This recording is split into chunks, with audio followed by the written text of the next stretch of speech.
Okay, guys, let's get started. I'm just getting ready to sort things up, guys. Someone told me my voice is way too loud. I might have to configure it through the software, my microphone. Not obviously OBS. OBS doesn't need to be configured. But yeah, that's why I'm going to look for my account and try to fix it up now once and for all. Hopefully, I don't have to do this again. Okay, no, not play. So, man, I'm tired.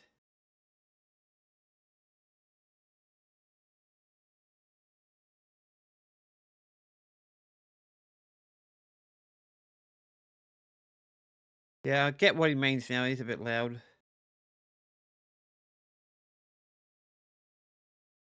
Alrighty, guys. I just want to. What's loud?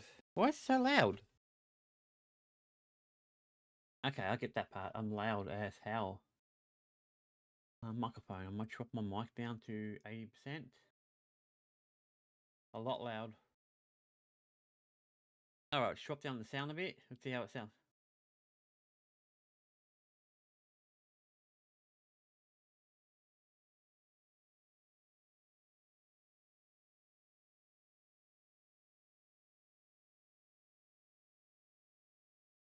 Alright, how do I... Oh, not that bad. 70%. Oh, I'm just trying to configure it, guys. Get it sorted out.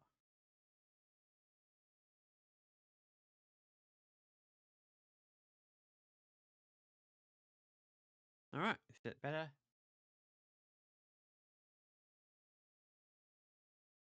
A little bit lower, maybe 60. Yeah, I don't want it too loud. Obviously, I don't want to blow your eardrums out. Goodness gracious, I am tired though.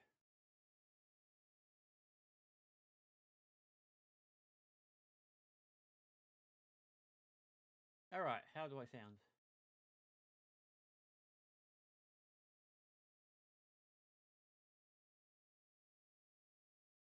Alright, that might be a little bit quiet.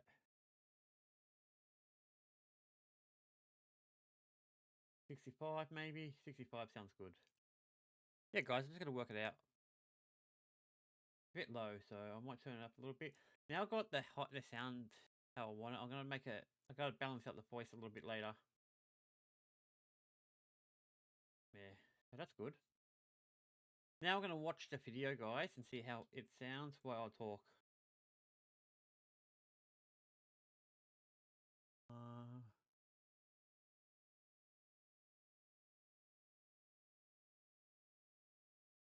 Don't care about you too much. The one I want. Oh, right, there we go. I don't know what's...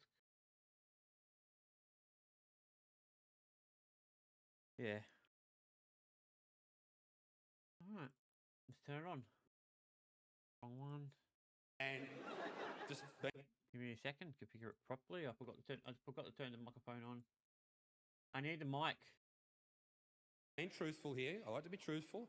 And I finished the job, and I had this motion, this movement, and it was the most incredible experience. I've been chasing the dragon ever since, and but I did. What happened was I lose control of my head and my neck, like I'm looking behind myself. It's very, very full on. It happens for about 10 seconds, and I remain conscious throughout all of it. Alright, is it I loud? go blind in this eye. That's scary as shit. And it's one of my biggest fears. It's way too loud. It really is. And I don't want to, get too down in the dumps, but it's caused me a great deal of anxiety. And this is not a Hannah Gadsby show. We're not going to have to all go home and top ourselves. But I do get quite scared about it, quite fearful of it happening, particularly on stage. And that's why you may see tonight sometimes... Yeah, that's pretty loud, guys. I got to turn down. Nervous tick. And it looks like this. It's a bit of a wink.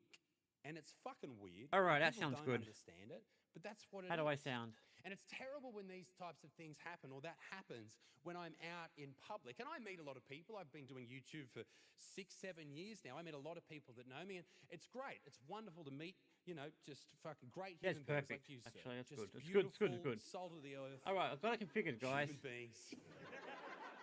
A beautiful man. Thanks, bro. Yeah, I changed it from high group high I notes met to low not notes, too so long ago, it should though, sound a bit better. were younger people. Let me know if I'm Young too women, quiet. about I still 14 got to do the years old. Not women, they're rebalancing, but I'll girls, do they're that babies, later right? off camera. And this is always awkward. I'm a big dude. It's Oh, just yeah, weird that's what's for going me on, to get a guys. photo with very young people. So I always, I don't put my hands around them for photos. I just like put my hands Phones in are ready to front. Not that I'm go. We've got overly that ready to go. grabby, Now we're going to watch this. but I I'm just going to think speed it's it up, by the way. it's the, you don't want to be accused I of only anything started a few down the minutes track, ago, do you? And this is so why the let's get Wiggles, the for the recording longest started, time, have and been we'll doing this continue. in photos. So yeah, I'm going to watch Jeff this was for, doing this, I and think it's it's for an just hour, but I'm going to have it on high speed, so I'll probably go for about half That's why he's the always time. tired. Well, no, All the maybe not cum that. Probably soup. about 40 minutes. It does wear you out. But I got the photo with these girls, and they walked off. It was all So normal. this is, as you know, guys, I do a lot of like stuff, Australia stuff and all that. But I saw this on his channel, and I just couldn't help myself because it was a free video he decided to put up. So I thought, why not? We'll go have a look at it. I mean, it's for free and all that. We can watch it. Let's get the speed up straight. And the more I explain it and go into detail, it sounds abnormal, but it was normal, I swear. And they walk off, and their dad, I think, one of the dads, was there. And he asked his little girl, who is that dude? Who the fuck is this dude, this allegedly balding dude, standing over there and you're getting a photo with him? And I'll never forget her response. She said, oh, that's Isaac Butterfield. We know him from the internet. So I'm a pedo, immediately pedo in this dude's eyes. I'm a huge pedo, that's fucked. And he reacts like any other dad and starts to make a beeline for me. He starts walking straight towards me, fucking looking straight into my pedo's soul. And I started to panic. I was like, this would be a terrible time to have one of those fucking seizure things. And he's walking towards me and I go, I fucking winked at him. I winked. That's a bit weird. I don't know if anyone's a pedo in here, how you doing, but I tell you what, if anyone ever accuses you, don't fucking wink at him, all right? I tried everything with this guy. I was like, no, I'm neurodivergent. He goes, oh, you're a retarded pedo, are you? Christ. It's tough out there for poor old me. Yeah. I tell you what, I'm very happy to be here, but in Australia right now, wherever you go, wherever you do shows, and it happens all around the world actually, you have to do a lot of ceremonies. You have to do welcome to countries. It's part of the contract. Yeah, some big fans of welcome to countries. I tell you, like, this is the thing. If you don't know what a welcome to country is, it's where an Indigenous person welcomes you to the land that you may have stolen some time ago. Which, let's face it, if they just did that at the start, heaps less genocide. Probably. Maybe. Yeah, so I haven't watched any of his stuff, All right. guys, so I Too thought early we'll for do genocide it stuff, together. Pussies. So that's what we're doing. But it But doesn't other make any things sense after to this to welcome you do, but for people this who is have the main stolen the thing. land. Like, if you stole someone's Airbnb and then they turned up a few months later and said, welcome, you'd be awkward too. You'd be like, thanks. Yeah, it would be a bit of an awkward show. I'm going to stay. But I do have to do a welcome to country here tonight, and I will do it in my own way. I'll do a white person welcome to country. We've been here for a long time. It's about time that we had our own little version. And I want to pay respects to the traditional owners of the corner block, about a kilometre that way. Yeah. The Jones family, they've been here for 40-ish years. They're beautiful people. They have also had their kids taken away from them, but that was something to do with leaving their children in the car park of a local bar for too many hours. Yeah, It's a whole it thing. sounds They're like still the in police court. would have And done I that. just wanted to just give them a shout out. They're hard-working bogans. And I want to pay respects to bogans, Yeah, past, so he's present, got this. and emerging. Good. Oh, this And now that I've done that, thing. we can get on with the show. And I know why people come to these shows. I know exactly why people come to my shows. They don't come because of any sort of videos I've made on the internet or jokes I've made in the past. They come because they want to hear my opinions on geopolitical issues in the Middle East. Yeah, of course they do. I can talk about it. I got a blue tick on Instagram. I can talk about politics in the Middle East, all right? I know all about it. Usually I listen to only chicks with huge tits talk about issues in Gaza and Palestine. It's really interesting. And that's where I get most of my information from. But I know a lot of people want to talk about it, and they want to always, I think it was a protest. It's always worth today, talking there was about one last something, week, all the guys. time. I don't know what's going on with chat, but I It's- can't see chat. It's horrible It's to not say, working. but we do need to focus on the problems that we have in our own country rather than worrying about, this goes for everyone all over the world, rather than worrying about what's happening in places we don't live, let's clean up our own backyard. I think a lot of people would agree. Because what terrifies me is that our kids might never be able to buy a home. The housing market here is absolutely outrageous. The housing market in Gaza is exploding. And this is the thing. Oh, yeah, it would go, Ian is wouldn't going, it? every home is entry level is what I'm saying. Some of these jokes, guys, are a bit, That should be one of the ones that causes issues. Good. The birth rate in Australia and a lot of the Western world is going down. A lot of ladies aren't having babies anymore. 1.5 children per woman. You fucking lazy cunts. But that's crazy. That means that we'll have this massive population decrease over time, and there won't be enough support to support us as we get older. That's tragic. In Gaza, they have issues with... They don't have the issues, actually. There's children everywhere. There's bits of children here, there's bits of children there. Oh, that is harsh. I've got one more, but it sucks. It's so bad. Yeah. The cost of living crisis. Everyone talks about the cost of living crisis. Oh, mate, go to the grocery store. It'll cost you an arm and a leg. You can write that one yourself. Wow. Mate, you may have noticed that I took a bit of time off. If you've never seen me before, I took a bit of time off. I took Yes, a you year do. and a little bit. The reason I took this time off is because my beautiful wife Claire and I, little Dickie and I, had a baby. Little Atticus. Our little man, little Addy, and he is an absolute gem. And I just so blown away with what it means to be a dad to me. It's just incredible. And like, you know, I know you probably think before the show, like I'm backstage doing coke and fuck, yeah. No. We were just shushing him off to sleep, hoping he'd go to sleep so we could get on stage. For God's sakes. And I was I looking read at the him, wrong and he's message just to so my beautiful, friend. and I couldn't- Man, I just can't believe I made that with my cock. It's unbelievable. It's uncanny is what it is. Like, don't get me wrong, Claire was involved as well, but I fucking mixed that batter, ladies and gentlemen. I know, don't she would've what I did, known. But I threw some bloody heat that night, ladies and gentlemen. I fucking You're threw not some an heat. idiot. All right, let's keep watching. Like a fucking Thermomix. Oh, God. She loves it. I bet she does. The thing about trying for a baby is this, and I'll make it very simple for everybody, is it's exciting for dudes, right? Because we spend our entire lives desperate to come. Like dudes for are just, God's like, if you don't, sakes. I know ladies think they're up there with masturbation and fucking finding themselves. You're not, all right? Number one, your orgasms are boring. Oh, I'm gonna come. Shut up, all right? Oh, God. Oh, I can't sleep unless I come. Yeah, bitch, you're putting me to sleep too. You're not even doing anything. We can paint houses with our shit. We try our entire lives to just jizz. That's all we want to do. Dudes will do anything. We'll Eiffel Tower girls. You know what an Eiffel Tower is, sir? Where you stand on the other side of a woman who's bent over like that, and then one of your mates stands here, and you try and touch dicks in the middle. It's the gayest thing of all time, but we do it because we want to come. Oh, God. And then when it's time to have a baby, and your partner goes, "You can come with me," you go, "Oh fuck, I'm not ready for that shit, man. That's fine. I'm not ready for that. That's hectic." And you get a bit scared. I was scared anyway. But it's exciting, man. It's exciting to try for a baby. And I we mean, did I that, don't and mind my watching little this. This swimmers, is something my interesting. little Just Michael something Phelps, different they to got watch, right in there guys. and they But busted after the door this, in, though, they we'll be fucking swapped going him and on that watch egg.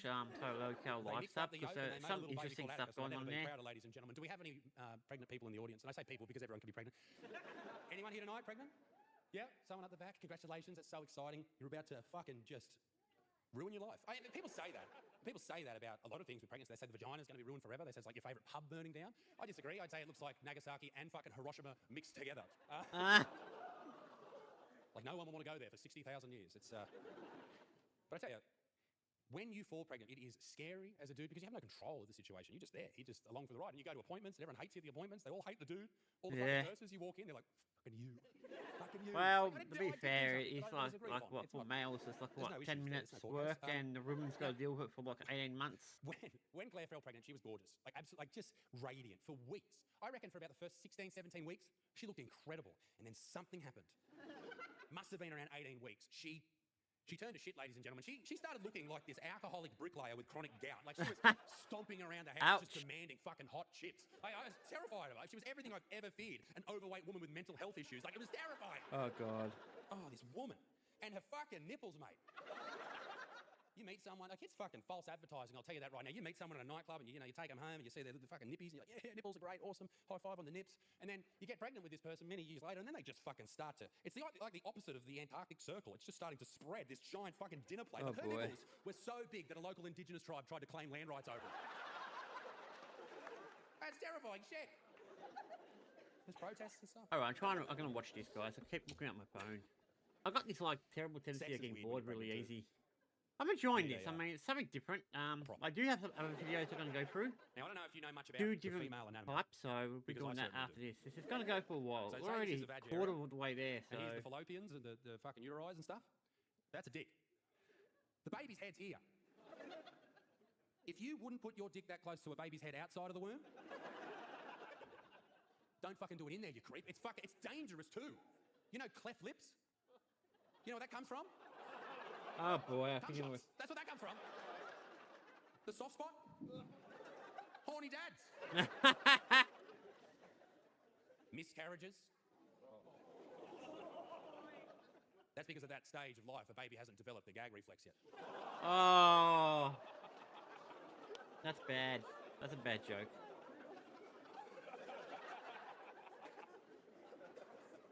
What an anus I am. Oh, yeah, definitely you are sometimes. Mate. Well, I love was watching so him. scared through the whole thing. Like, we did everything pretty normal, I think.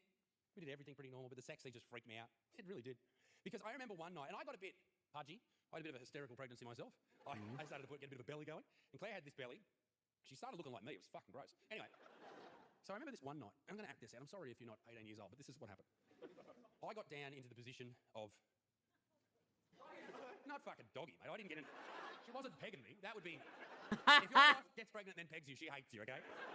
Just putting that out there. I got on top of my wife. I leaned in. Our bellies touched. Oh. And that was a bit odd. But I'm a good guy. I kept going. But it was all this movement, all this activity woke someone up. And I felt a little bit of pressure through her belly into mine. Okay. And I thought, that's our boy kicking for the very first time. And I stopped what I was doing because I'm a good bloke. I don't know. And You I put haven't. my hands, one there and one there on her belly, and I felt his hands, one there and one there. And I thought, this is incredible. We're Eiffel Towering your mum. Alrighty. This is terrible. This is so bad. I mean, I like his type of commentary. It's kind of have sex and try to it's orgasm in that to bring on labour. grey area. And I thought that was bullshit. I thought that's ridiculous. That's no way that is how it happens. But then I thought about it for a second, and I thought, you know what? If my dad walked into a room and cummed on me, I would leave. To this day, I would still leave. Maybe that is how it works. I don't know. No, we did everything normally. We did everything absolutely normally. Yeah, We that did don't sound all like the it. parties, the baby shower. We didn't do the gender reveal. We're going to wait until he's about 5 or 6 and give him some mental health issues. Mate, the process of the birth should terrify all of you. And I remember the night that Claire's water broke. It was hectic. It was crazy. It was 3 a.m. in the morning, and all I can say is how disappointing it is that Claire didn't think about me before she did that. How Oh, selfish. that I is was having rude. a great sleep, and this woman pissed on the floor. Oh God. You're in the bathroom, babe. Squat. She pissed everywhere. I was in there. It's 3 a.m. I'm like, okay, shit. She's shaking. I'm shaking. We're freaking out. Right? It was fucking so scary. And I did what all the partners do, the husbands do. I got on the phone to the hospital and I said, holy shit, it's happening. And the midwife said, get in here, big dick.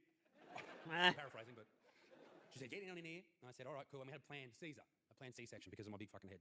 And we don't want to tear that shit up. We want to keep it nice and taut. Allegedly. And she said, you're having a C-section, so Claire needs to be clean shaven. Now, little Diggy, my dear wife, she decided throughout pregnancy that she was going to really try and set some records with pube growth. She grew a mad fucking bush, this woman. I bet she did. 70s. She was going for records. It was scary shit, all right? Looked like the Jackson 5 had set up camp around her pubis. And I was like, okay, so I've got to shave this thing. So I had to get down with a fucking dry razor. This would get up be a in her bush, terrible and I was up like image this, to and it was see in thick, my and it was head. It's scary, giving me right? Seeing headaches. things, and there was fucking shadows, and I got around I one mean, corner, and maybe there I was should Japanese not be men watching thinking this World on War II was over. YouTube. Okay. But I'm going it done. to, since we're restarted. We got it done. We drove in. I made a coffee and we drove in. Yes, we It's did. all about her. And we got in there and we spent our final moments together as just us before we brought our little boy into the world. And I was just crying the entire time. I was a mess. And you know what? The worst thing about it was the surgery went terribly. They didn't numb her enough, so she felt everything from like here up, and she was screaming. And you know, it was like 5 a.m. at this point. I was like, really, bitch? Like, I'm so tired. Oh my I God. was squeezing my hands, and this... But he was born. And I was very, very pleased. We didn't do anything weird. I didn't film it. It wasn't a water birth. I never understood water births. It's like, what are you going to do? You're not a fucking dolphin, cunt. Why are you in the water? What are you going to do if something goes wrong? Put your fucking hand up and wait for a lifeguard. Like, what's he going to do? Birth between the flags, madam. That's what you need to do. As for the dads who film that shit, I know a lot, probably our dads did that on the old big camcorders and stuff. I don't think you should be allowed to do that unless you have enough cash to get David Attenborough to narrate it. Behind me, a pussy destroyed. I like that. That's funny. That's a funny one. When he was born, this nurse came in and just started saying weird shit. Oh boy. She said, like, he was only a few hours old, I think, and she said, oh, he's going to be a real lady killer. I was like, what is it about my 2-hour-old baby that makes you think he's going to murder women? You never say that about a beautiful baby girl that was just born. You wouldn't say, oh, look at her eyes, she's so gorgeous. She's going to drown her kids in a dam when she gets older. Like, I know what she was trying to say. She was trying to say, and I appreciate the compliment, saying that he's so beautiful, he's going to grow up and maybe break a few hearts on his journey. But once again, you wouldn't say that about a little girl that was just born. You wouldn't say, wow, she's so pretty. She's going to grow up and everyone's going to want to come in her. You wouldn't say that. Don't say it about my boy. Don't be sexist. That's all I want. This same woman, Oh the God. same nurse, immediately, well, not immediately, she let, you know, a little couple other compliments come in and comments come in, and then she wanted to talk about circumcision. She said, are you going to circumcise your son? And I don't know what you think about circumcision. I am so against circumcision because I just see it as what it is. It's genital mutilation, all right? And I know some ladies say, no, it looks better, and I understand where you're coming from there. But what you've got to understand, from my point of view anyway, is that you can't say shit. Have you seen what you've got going on? Have you seen it? You may not have seen it. You may not have seen it, all right? Have you seen it? You probably haven't, right? What I want you to do, madam, tonight, is I want you to get home. I want you to get a nice little hand mirror or something. I want you to put it on the ground. I want you to pop a bit of a squat. And I want you to take a look and tell me it doesn't look like JFK's exit wound, all right? That's what I want you. You see Jackie Kennedy. Man, now I get why some people... Okay, I get it why he gets sued a lot. Are you pro or I mean, I think he's pretty good, personally, but I do get why he gets... You don't have a preference. You just want cock. You don't give a fuck where it comes from. Just fucking stick it in me. You, madam, Cox? Oh, my God. No, but I think you do give a shit. You do care. Kind of. yeah, but Medically. Hang on. Let me get my seat. If we're going to be medical, I'm going to need to sit the fuck down. safer to be circumcised. Safer to be circumcised. Did you know that some babies die from infection from being circumcised? And also die from infections will have not being circumcised. Oh, they die because they don't wash under their foreskin. Okay. Well, let me just give you a bit of a thought. Let's all have a bit of a game here. Would you rather, say you kept getting feet infections, would you rather wash your foot or jump it up? Just peel the skin back. Peel it back. Oh, God. Wash that knob. Wash that. That should be a t-shirt. Wash that knob. It's going to get us in trouble, guys. He's going to get everyone in trouble. Nurse, she came back later on, and I was in the birthing suite for a while there because Claire was getting stitched up. She hemorrhaged as well. It was fucked. It was the worst. We didn't get Addie out of it. She would have had some, she would have had to deal with a lot of shit from it. But we got a great little man from it, and I'm forever grateful for her sacrifice of that. Her body's not up to scratch yet, but I reckon in a couple of years. That's one of the great things about having a baby is you get the parents with prams park at the shopping centre at the mall. You get to park right up there. I parked there. I let Claire walk. She's still got baby weight, but Oh, God. I parked there. It's really good. Now this nurse walks in, same one, struts on in, as you do, and she caught me singing because I was in there with Addie. I was holding him, and I was in tears that entire day. I couldn't stop crying, and the only way I could stop crying was singing to him. And I sung "Bar Bar Black Sheep." It was just all I could think of. And I was just like, "Bar bar black sheep, have you any wool?" And she walked in and she said to me, she like interrupted and said, "You know that song? You know that's about slavery, don't you?" And I was like, "Yeah." And I picked a bit of cotton out of his hair and I went straight back. Well, I don't want him to turn into me, all right? I know a lot of people think I'm a piece of shit, etc., and I don't want him to have to deal with that. I don't want him to have to grow up with me as a dad and having that sort of reputation that I have. And some people think I'm a piece of shit. I understand that. That's fine. You fucking got no sense of humour. Suck a dick. Like he's going to go to school one day and they're all going to go around the classroom, right? And they're going to say, "What does your dad do?" They might ask what someone's mum does, but who cares? They go around the classroom. They go in the classroom, and little Jimmy's like, "Oh, my dad's a firefighter," and little fucking Timmy's like, "Oh, my dad's a police officer," and they're going to get to Addie, and he's going to have to be honest. He's an honest kid, and he's going to say, "My dad, he's a racist." And I don't want that. I don't want that. I don't want that. We're all a little bit racist. Every race is racist, but I don't want that.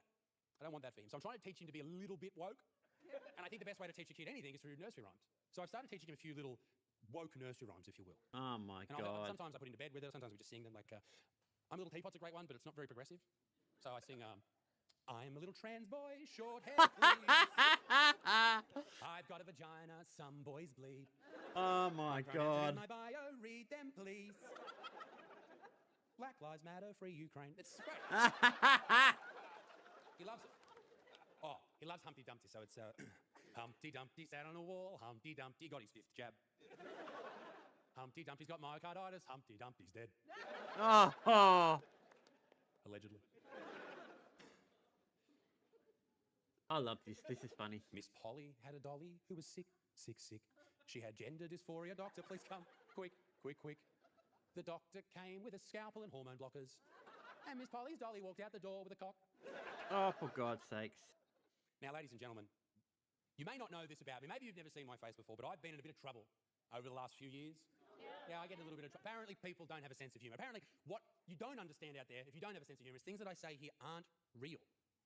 They aren't real. Like, it's a lot of this shit that I say on stage, I don't actually mean. I say it because it's horrible.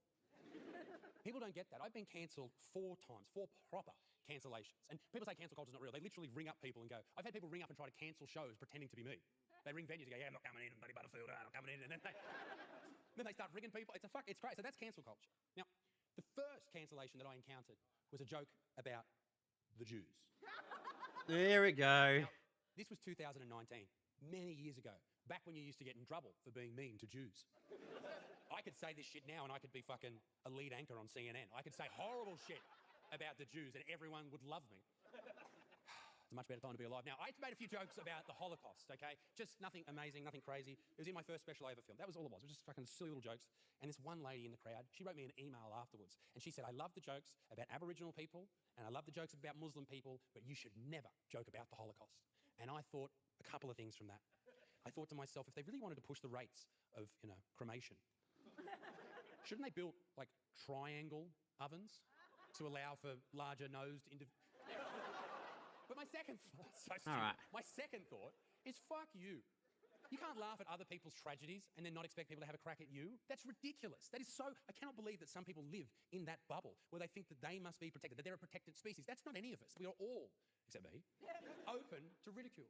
And what I said to this lady, I emailed her back, so it wasn't even a heckle, so it's a bit fucked up. She was probably just sitting at home, whatever Jewish people do at home, like planning to take over the world or whatever. Running the banks. And I sent her this email, and I said to her, listen, lady, if you can't stand the heat, stay out of the oven. Oh, God. Now, if I had said that on stage, what a hilarious comeback. But this poor bitch is at home fucking sending me an email, and then she just cops that. Anyway, so I got the crime reporter for the Herald Sun in Melbourne, their biggest paper, contacted me the next day for comment. That's how big this went. The Jewish Times was talking about it. The Anti-Defamation Commission, they were talking about it. These are just jokes, ladies and gentlemen. But you don't have to be scared of Jewish people, unless you're in Gaza, obviously. The second time I was cancelled was with some much scarier people. Muslim people. Oh, God. Now, I don't want to say too much about the Muslims, but I'll say this. They don't love fun. And I said, allegedly, I did. After the Christchurch massacre, which was a horrible tragedy where this white dude walked into mosques in New Zealand, in Christchurch, and killed all of these innocent people, just in their place of worship. I got on stage all over the world and I said, the saddest thing about the Christchurch massacre wasn't the 52 innocent Muslims that were killed. It was the thousands of others that night in Christchurch who couldn't get home because all the cabbies were dead. Oh, Fuck me, I got some hate. Oh my God, I got some hate. This is not me being hyperbolic, this is not me, just trying to be cool or trying to look at me. I had 60,000 angry DMs on Instagram in 24 hours. And as I said, it's not like the Jews. Like they're, kill yourself, whatever, Isaac. Like, I don't listen to that. But when you've got fucking, I don't want to say a racist name, but when you've got someone who, if he was your Uber delivery driver, you'd say, leave it at the door, saying to you that I'm going to come and kill you, you think, oh shit, maybe I should just get a regular job. That's what I was thinking.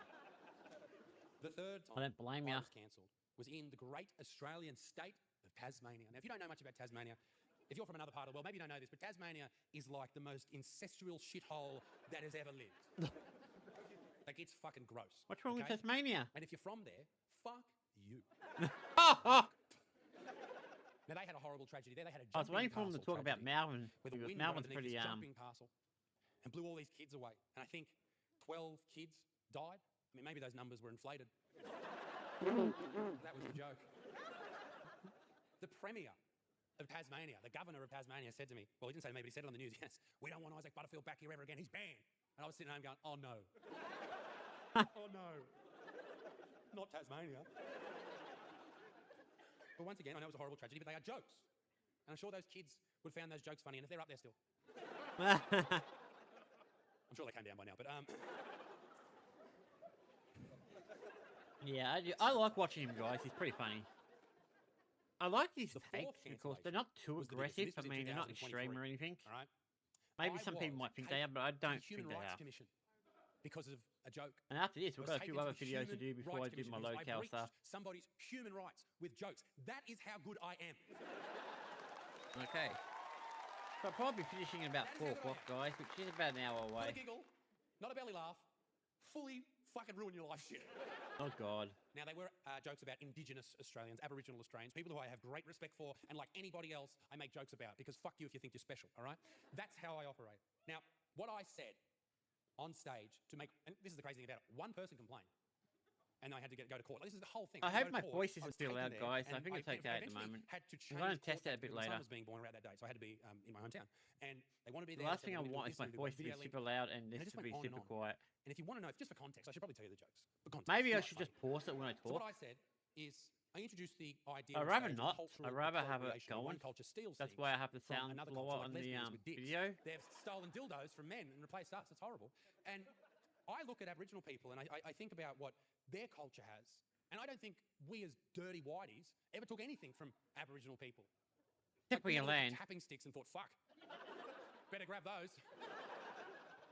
We never took anything except for the kids. Now, that's where the problem lies, because that's a joke about the stolen generation, a part of the time where the Australian government took kids from Aboriginal Yeah, families. they did, And people still I are took- alive that was a part of that. And they heard that shit. And I think this is the problem, because people see those clips, they see them like TikTok and Instagram, and they're not in a comedy club, or they're not in the theatre, they're not signed up they're not signed into the contract where you're here to laugh and enjoy things and know they're not real. And the problem with that joke is somebody filmed it and put it up online. Me. When will I fucking learn? Yeah, you think you would learn, But- don't you? That wasn't the joke that got her. The joke that got her was this. I had never seen, or at least I think I'd never seen, a transgender Aboriginal person. Or maybe I have, they're just hard to spot because the ladies already look like blokes. Now that's funny. Oh! That's not funny.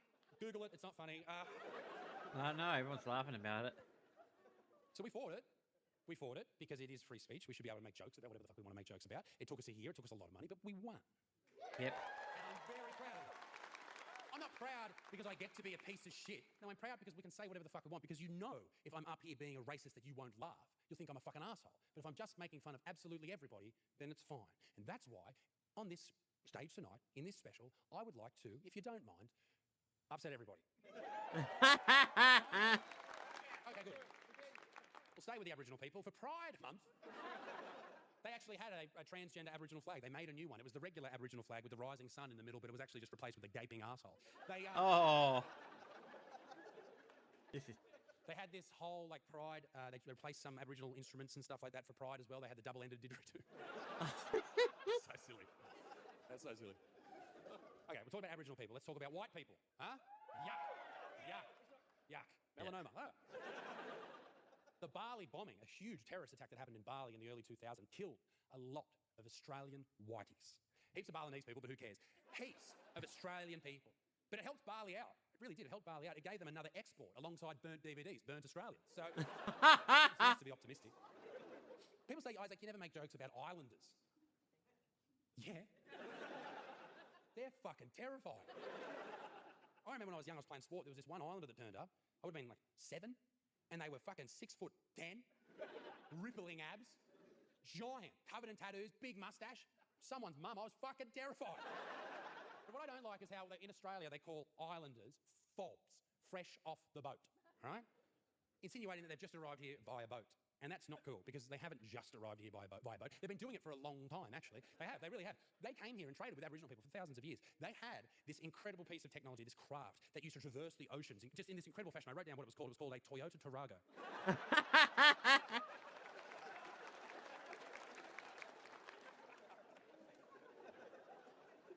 Traversing the oceans without hassle, and then somehow finding itself into a KFC car park. Yeah, it sounds like it. No, they really did. They used to come here for thousands of years. They found a lot of like canoes and stuff like in the not the fossil record, but like they found a lot of canoes remnants. They found heaps of like wicked wings and. Oh, I'll write that down. That was fun. Now I like to think that I'm a good bloke, but I'm not. I have a neighbour, and I've been arguing with this neighbour for some time. It's very sad, and he doesn't like the height of our fence. He says it's too high. He can't see over it. Anyway, I got this argument, this screaming match. We're yelling at each other. Okay, it's ridiculous. But I got so mad, so angry, I went over in the middle of the night and slashed his tyres. Oh my God. He was so upset. He was crying because he's a quadriplegic. And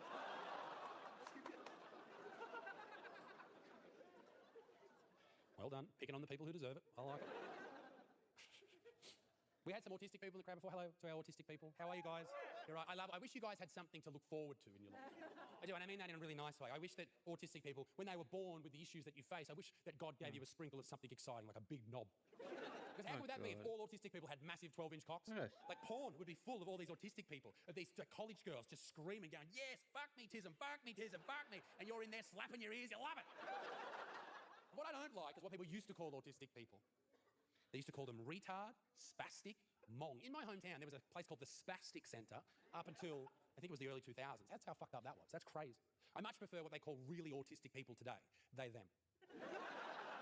Oh, seriously? I've heard of that clip a few times, but I didn't realise it was from here. In the Quran, it says, and I'll paraphrase if you don't mind, don't yell when you're having sex. Don't talk while you're having sex. Don't make conversation when you're having sex. And I just feel like that is such a missed opportunity for Muslim people.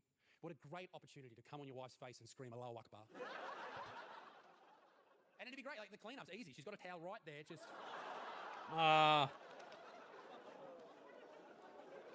That's disgusting, guys. I love Indian women. They're the dot on the forehead, that's so good. It's like a sniper. You'll never miss a cum shot, ever. Oh my god.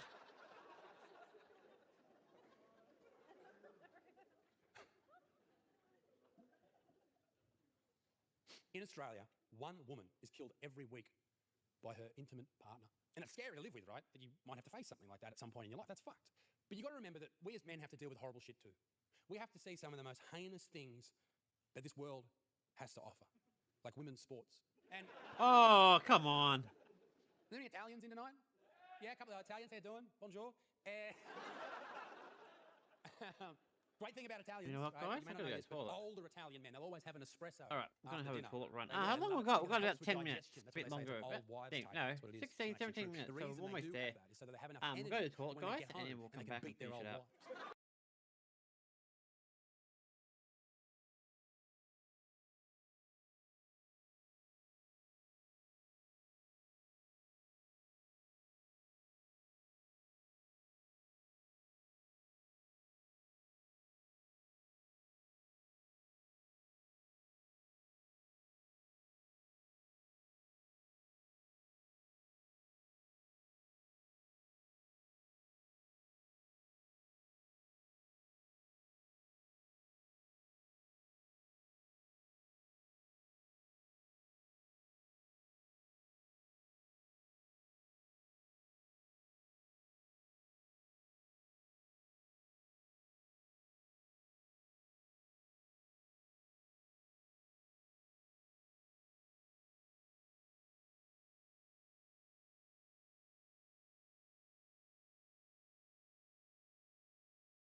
Okay, sorry guys, I had to go to the toilet. Sometimes you gotta go. Let's get back to the video. It's almost at the end, by the way, so once we get to the end, we'll work out what we're gonna do next exactly. So the next video probably won't be nearly as long as the one after that probably won't be as long as either. So yeah, let's get back to it. We've got 16 minutes left. Stereotypes aren't funny, some are true. In fact, when I bought my house, the lady, the real estate agent, was telling me about this oven that was there. And she was like just so encapsulated by how marvelous this oven was. That's all she talked about. She said, this Amelia oven, it's an Italian oven. She kept saying, this Italian oven cooks so well. This Italian oven will make a perfect dinner for anyone. And I thought to myself, lady, if I want a European oven that really cooks, I don't look where this is going. I will get a German oven, all right? Oh, We're back on the Jews. Jesus Christ. It always, wherever you look, it always comes back to the Jews. If you're a pedophile and you die of a heart attack whilst having sex with a child, is it appropriate at your funeral to say, he died doing what he loved? that's a terrible joke. I went to a gay wedding recently and it was great, it was wonderful, fantastic. And at the end, there was only one little difference. Instead of saying, till death do we part, they said, till AIDS do we part.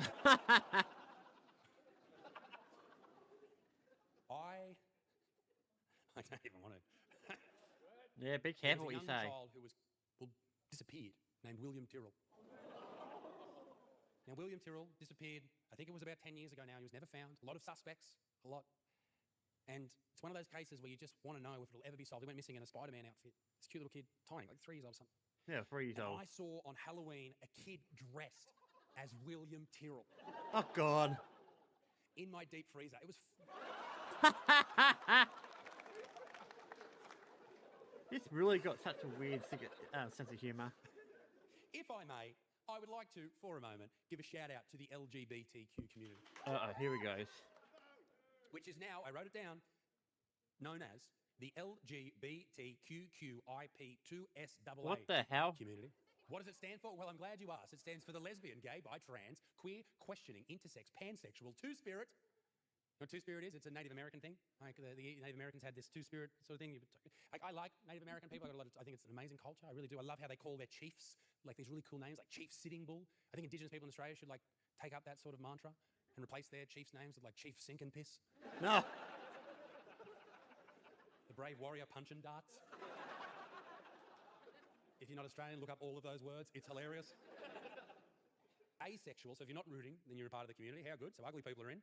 And ally, if you're a friend. That's beautiful. It's a beautiful, beautiful community. I just want to give a shout out to the gay dudes, though. Why are you in that group? Why are you in a group full of teenagers who think they're cats? As far as I know, you blokes love fucking, like, just rooting buttholes. Like, why are you there? You shouldn't be there. You dudes don't belong there. I don't, like, lesbians, they don't belong anywhere, to be frank. I don't know, like, you know, young dudes here, how you going, young blokes? I'm sure you love lesbians. You think you love lesbians. But here's the thing you don't know about lesbians, is lesbians, in real life, look more trans than trans people. Oh! Don't meet your heroes, that's about lesbians, okay? I have no time for lesbians. I have no time for lesbians because they think of themselves far too much. They always talk about their sex life. They're like, oh, we fuck, my wife and I, we fuck. We're fucking lesbians and we fuck. We just have so much sex. You don't have sex, you just juice each other's orange. Like, that's all you fucking do. Yeah, that's all you do. true. You just get a bit of pulp happening. I'd be angry too if I just got fingered all the time. Imagine getting fingered all the time. How bad's that? Ladies, how bad's fingering? Especially when dudes are doing it. Like, dudes can't finger. They just jam in there like they're trying to get the flavouring at the bottom of a packet of fucking biscuits. Give a shit. No wonder they're mad all the time. I'm a big fan of the body positivity community. Really am. Really love them. I love chicks with big bellies. They're so brave and powerful. Hate fat dudes. They suck. Bad. Lazy. Shit people. Fat women. Awesome. Cool. Great. And I think it's great that we promote this to young people. I think we should really promote it just to everyone, really. We all should be as big as we want to be. And they're doing it everywhere. Even Mattel, who brought out the Barbie doll. They brought out Fat Barbie. How good's Fat Barbie? Who wants to play with Fat Barbie? Fucking not me. Barbie herself is supposed to be this hot blonde with big boobs that Ken wants to root. Who wants to fuck Fat Barbie? Not Ken. Ken doesn't want to fuck Fat Barbie. Fat Barbie's not going to the dream house. That bitch doesn't fit. They have released a whole new range of Barbie dolls alongside Fat Barbie. There's Wheelchair Barbie. That's a cross promotion with Hot Wheels. There's Down Syndrome Barbie, but you just buy regular Barbie and put it in the microwave for 30 seconds. You get sort of the same thing. Oh.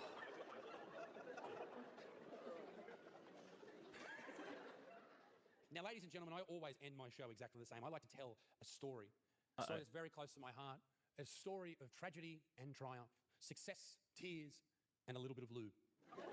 This is the story about my dog Littlefoot and the most horrific thing that I've ever seen. The story begins like this. I have a dog called Littlefoot, beautiful little dude, named after the movie The Land Before Time. Great show. Yeah, thank you. Thank you. I had nothing to do with it. And Littlefoot is a gem. He's a beautiful little guy, but he's a shit. He's a shit. This dog, when we first got him, he shat in one of my good shoes. Not around the shoe, in the fucking shoe. He was a shit. Now, Littlefoot, one night we went out, my wife Claire and I, we went out to dinner. Probably got back an hour later. He was a puppy. We didn't want to leave him for too long. 10 minutes in there, 10 minutes back, 40 minutes having dinner. Not that long at all. But we came back to a scene. Still gives me flashbacks. You see, Littlefoot had this teddy, and he had this problem with this teddy where all he wanted to do was fuck this teddy. And this isn't like, you know, cute humping, like, oh my God, he was trying to fuck his fucking teddy. He was trying to rape the teddy. That's what he was doing, he was raping the teddy. And we walked inside and we see this teddy on the ground, just like little panties on the floor. Just a little. Littlefoot looked so guilty. He was looking at us like, and the little teddy bear was looking at us like, help. Help me, please. Help. I didn't believe her at first, but Littlefoot had this look in his eyes. It looked like something horrific had happened, and then I spotted it. Littlefoot had humped this teddy so much, with so much friction, that he had retracted his foreskin all the way down to the base of his dick. Now, I don't know if you know much about dogs' dicks. I didn't. But they have two glands right at the base. I thought it was his balls, that he had retracted the foreskin all the way to his balls, and his balls were out. But no, it was just the glands. And these glands swell. And they swell during dog intercourse to make sure that the female dog can't get away. Oh, God. But he was there with his entire cock out. And cocks are long if you really take them out. They can be. This one was. It was like, you know how dudes measure their dicks? They measure it not from the actual base of the penis, but from like an inch inside. That's what we saw.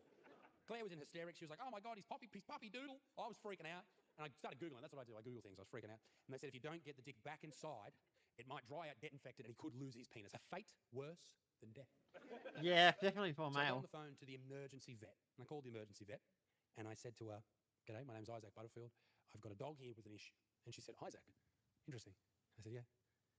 Anyway, what's happening is my dog has humped this teddy so much that the foreskin's retracted. I can see the glands and shit. She's like, wow, really? That sounds like quite the kerfuffle. I said, yes, his cock's exploded. A kerfuffle indeed. I'll never forget what she said to me next. She said, do you have any lube? I promise you, that was a real conversation. And I was a younger man at the time, and I was proud. I was like, yeah, I got lube. And I walked up to my lube drawer, and I got out a bottle of out-of-date caramel lube. Oh, boy. And I said to her, I'd love on the phone, I was like, is caramel lube okay? She said, I don't know, I've never tried it. I said, fair enough. So what I did was I got down. I said, come here, Littlefoot. I said, everything's going to be all right. I lied to him. Poured the lube into my hand. I had a glove on. I'm not a fucking weirdo. And I started to work the shaft. Just trying to get the skin to slip back over. And I was working the shaft, and I just read about edging, so I stopped for a bit. Like, I wanted to help him out, but conversely, I didn't want to make him come. Can you understand where I'm coming from? I was working the shaft, and it just wasn't. I was starting to sweat. He was trying to suck himself off because of the delicious caramel nectar.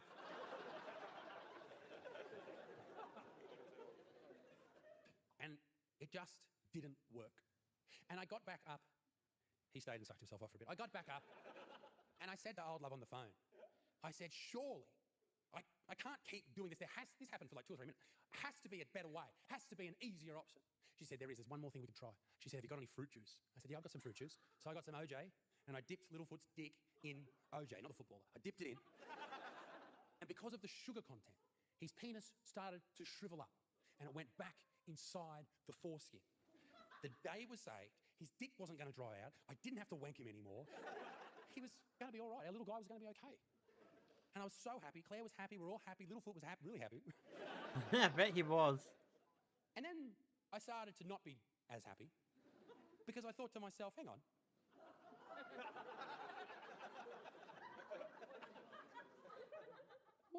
why didn't we try that fucking first? That's what I'm thinking. I was thinking he was going to say that. And I'm a man. So I asked her.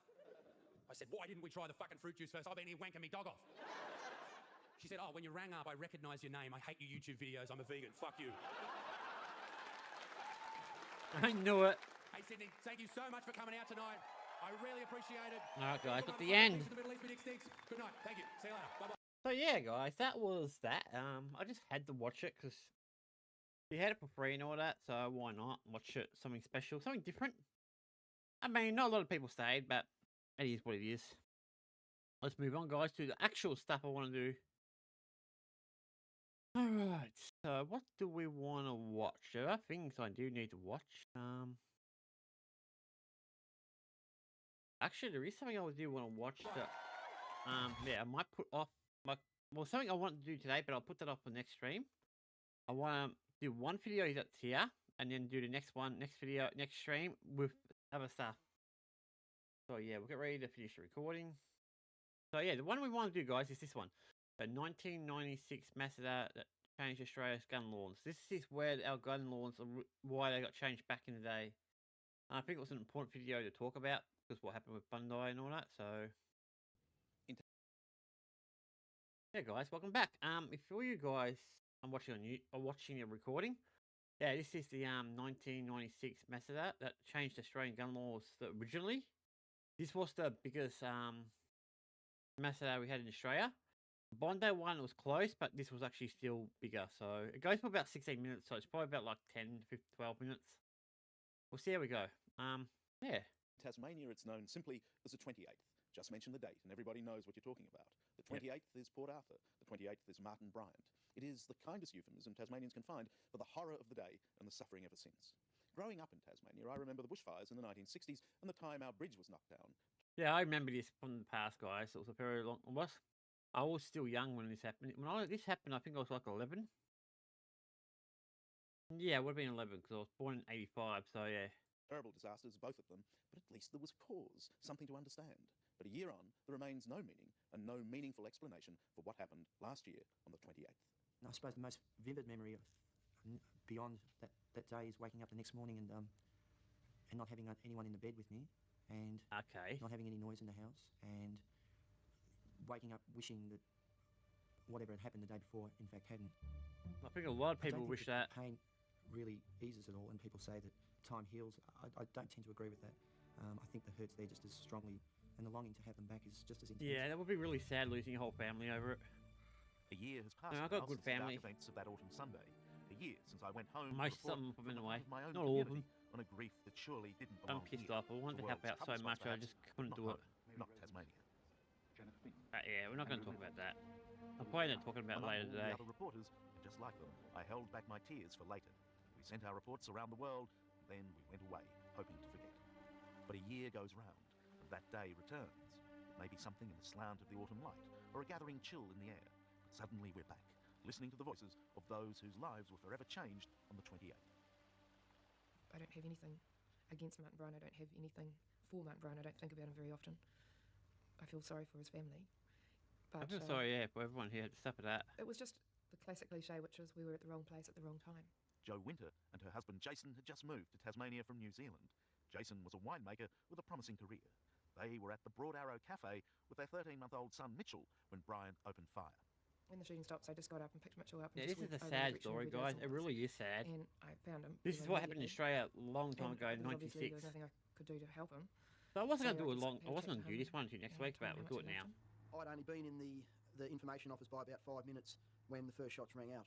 Stephen Howard worked at Port Arthur as a tour guide. He helped move people in the car park to safety, then took cover in the bush. After the shooting stopped, he entered the Broad Arrow Cafe where he knew his wife was working that Sunday. I walked Oh, across that's to the sad. counter and stepped around behind it, and there was Liz and Nicole laying there side by side. I could tell straight away that they were both dead. My first reactions was I wanted to pick Liz up and hold her, but straight away what came into my mind was police, photographs, fingerprints, etc., etc. Yeah, the police need to do their job. Although as much as I wanted to. Then I went and got some blankets and some things and started to try and help people. But a lot of people were so incredibly past any help that I sort of gave up. And the police were great, but it took such a long time for people to respond, the ambulances and the choppers and everything. Well, of course, Port Arthur is isolated. That's why they built the penitentiary here. Any convict sentenced to Van Diemen's Land knew that in all probability he would never return. And even today, the place remains isolated. Mobile phones don't work here, and the road to Hobart is long, narrow and winding. So when Martin Bryant started to blaze away, he would have nearly 2 hours before armed police and medical teams from Hobart could arrive. Yeah, it would take a while. I arrived by helicopter and we I landed. thought they'll use on the helicopters, to oval be next honest. Broad Arrow Cafe. Peter Stride That'll be is the an fastest experienced way there. paramedic, but no experience could prepare him for what he saw when he walked into the Broad Arrow Cafe. Yeah, helicopters would be the fastest And way. I just stood there and I thought, shit, this can't be true. And it seemed like an eternity that I just stood there and stared. And then I thought, oh, I better get into this. So then I started to get around to people and speak to people that were actually being looked after. And it wasn't just carnage at the Broad Arrow. There was more just along here where the buses were parked, and then up this road to the toll booth where Aileen Kingston was the attendant on duty. I saw him pull up and had a gun, and I saw Nanette fall to the ground. And I decided that at that stage that if I wanted to live, I had to do something about keeping out of sight. Bryant drove up to the toll booth and commandeered another car, shooting dead its 4 occupants. Aileen had locked herself in the toll booth toilet, expecting to be Bryant's next victim. I was oblivious really to what was going on outside. I think I heard the gun continue going, and I didn't have a clue what was going on. To be honest, I hadn't watched this, to be honest, so... And I just waited for the door to open. I was quite sure he would come through that door after me because it didn't take any getting through the door. It was a little tiny latch, and I thought he would come after me. All I can remember doing is praying, and I'm not religious, but I prayed, and all I could think of was I didn't want to die. I was in the kitchen at the cafe, and Colleen came bursting through the server door and said that there was somebody shooting out there. Bridget Cook was supervisor of the Broad Arrow Cafe. She ran out through the back door and tried to warn visitors to keep away, only to be confronted herself by Bryant. Somebody said that, yeah, he's a scumbag. And I looked around the end, which was really stupid, but there he was, pointing a gun at me and shot me. Well, he obviously Advice survived. from the girls early that morning. I mean, I he's such set a out coward around using a golf, weapon which like I that. didn't very often do on a Sunday. Walter Guns Mick should be ran the used local only pharmacy for and was self-defense sponsoring and the golf stuff like tournament that. day. Not to be He remembers used as hearing a noise from Port Arthur across the bay. to It attack wasn't other until people later with. that the word came through about a gunman. And first thing I did was ring home and not have an answer there. And straight away I must admit I had bad karma. Walter Mickak's loss came to symbolise the Port Arthur tragedy. That would be The really nation, sad. indeed the world, shared his agony as he left the memorial service. That's the in thing, Hobart. guys. That would be really sad. The feeling I got when I actually stood on those steps and looked down was just this incredible feeling of deja vu to my wedding day. And, and just the thought that Nanette actually wasn't by my side, just, I suppose, made it a fairly excruciating thought at the time. And I'm pleased that Mitchell was only 13 months old because he had no understanding whatsoever of that, blood is your life force. He just obviously missed the fact that his dad wasn't around, because it's the only word he could say at that time too, was dada, which I tried to change in that first week pretty quickly because that just totally destroyed me often. Then he'd go to run to the door and It's a say, sad "Dada," at the situation, door yes. because we had a lot of people dropping flowers. I mean, I don't have too much into So it that was because very I was difficult. really young at the time. Hugely disrupted. It's a small, Like 11, isolated so I didn't community really with many comprehend family, it. I networks, wasn't really into it. intertwining in a very complex way. And when I you didn't have watch a an lot of event news like back that then, in such a community, so... it's like letting off an explosion in a confined space. Dr. Yeah. Ian Sale is a forensic psychiatrist. He examined Martin Bryant. He can tell us about the workings of a criminal mind and, just as importantly, about the state of mind of the victims. After a disaster, you might expect to get something like 20 to 30% of people who will develop post-traumatic stress disorder. Probably a third of those who develop this condition, they're going to have lifelong problems. They're going to be isolated, they're going to be irritable, they're going to be anxious. Some of them may run into problems with alcohol. I feel like I'm spinning around the outside. Yeah, of this some whirlpool, people and the probably whirlpool's go to trying to suck drugs me in, and but stuff. I'm absolutely determined to just spin around the top for as long as I can instead of being sucked down that hole, because I didn't know how long it would take me to get out, and I wasn't going to be another victim of Martin Bryant. I wanted to do the best thing that I could for my family, my friends, and for Jason. He would definitely want me to be happy, and life is very short, and you never know when you're going to not be here. So I think it's important to be strong and positive and do the best I can. Yeah. And I just stood in the hallway and said to my wife, I haven't cried yet, and I did for 3 or 4 minutes. And that was a relief for me. I probably held it back too long, and then after that I was right. I've always been a person that loved life, and to suddenly not love life is very hard to cope with, and you don't know why. You get out of bed and you vomit and you've got to go back to bed because you can't cope, and you just got to get up and make yourself go. But I find that's why coming back to work helped, because I had to get out and I had to do it, and I had to come back and I had to smile nicely and get on with work, and that's what's helped me get through. I don't think we'll ever know why Martin Bryant did it, but perhaps one answer lies on this farm. Psychiatrist Ian Sale has a theory about Bryant's motives. It involves his desire to own this property in the hills above Port Arthur, just a few kilometres from the Seascape guest house where the bloody massacre began. Okay. The motive probably lies in his relationship with the Martin family, the owners of the Seascape guest house. The Martins also held another property at Palmer's Lookout south of Port Arthur. The Bryant family had wished to purchase this property. The Martins had refused to sell it to them. Oh, is that it? The only reason? Bryant probably saw his father's eventual suicide, his unhappiness in his suicide, as being in some way linked to the failure to get that property. That's really a dumb reason for it. Martins for what had occurred. I can remember Martin coming to the shop at Port Arthur on a number of occasions and asking me personally, why won't you sell it? Why won't you sell it to us? And I always said, because it's too special to us. Glenn Martin's parents were Bryant's first victims. Today, in the ruins of the Seascape guest house in which they were killed, Glenn finds it hard to believe that anything so casual could have cost the lives of so many.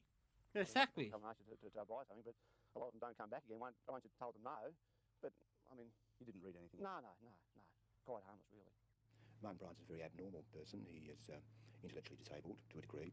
He also has a very unusual pattern of expressing his emotions. He generally giggles and sniggers, whatever the circumstances. I found that when I interviewed him in the prison.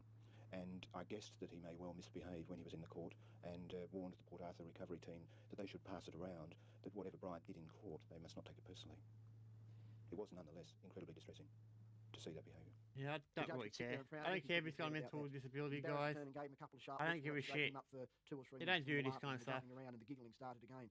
Stop using mental excuses as an excuse. I mean, back then it probably would have all been a new thing, but Pathetic human being, not especially these days, you can't just get used on it. On the practical side, I'm a practical person that he shouldn't be around. We shouldn't have to pay our money to keep a person like that. I believe that he shouldn't be here. And while he is here, I always have a fear that he may get out. And I just would rather he wasn't around. After the event, guns became the issue. But guns have always been just part of life here in rural Tasmania. Everyone had one, including some of Martin Bryant's victims. It was the week before the massacre at Port Arthur, a little over a week, that my wife was actually using an automatic weapon herself. And this was a target shooting. Guns have been in the family, her family, for as long as she knows and as long as I know, and don't believe that because of what happened we should all throw our guns on the tip. I would like to see the individual responsible for giving Bryant those weapons to share Bryant's cell, and they can debate between themselves who is the more morally culpable for what happened. It's in the nature of human beings to try I mean, to I find personally meaning, think you even should be in the able to most use appalling them for defence. circumstances. But there really is no meaning in what happened here. A senseless act of And carnage. it's definitely for committed by a deranged things like individual. service stations and shops and all that. They But should while be we able to can't carry a find weapon. What we can find is the nobility of the human spirit. That in the face of what happened here, people could still show grace and courage. And in the end of it all, in the absence of meaning, perhaps that. Yeah, this is a one pretty old consolation. video, guys, as you can probably tell. And now that I know that it's not going to go away, and I think I'll learn to manage and cope, and I've determined not to let him ruin my life. Good. He has a lot of others. The future is totally in front of me. I'm not going to be destroyed by this. I won't let it ruin my life. And I've got great friends and great support, and I'm really quite okay by myself. I miss them desperately, and I'd love them back, but I will survive. Yeah, so that's a sad thing, guys. I wanted to watch this because of what happened in Bondi like a bit over a week ago. Or was it a week? No, 2 weeks ago. So yeah, I'm going to subscribe to this because I'll probably forget about it. So when was this uploaded? 7 days ago. It must be a one of those ones that was done years ago and they're just backtracking it. But yeah, this is one of those things. Like I said, I watched it because of Bondi. What happened at Bondi? Not last Sunday, but the Sunday before. So this is where our first gun laws kicked in. Now I don't agree with the full-on gun law, how heavy they are. I think you should be able to use them for self-defense and for like businesses like service stations, banks, that type of thing. I don't know if everyone should be walking around with them though. That's the only thing. There needs to be something a bit more fairer for the people, but I don't know what that is. I mean, we're not going to go like America because America has basically very relaxed gun laws as far as I know. But yeah. Alright, that's it for that one. That was just a quick video for this one. I am going to watch something that's been bothering me for the last few days.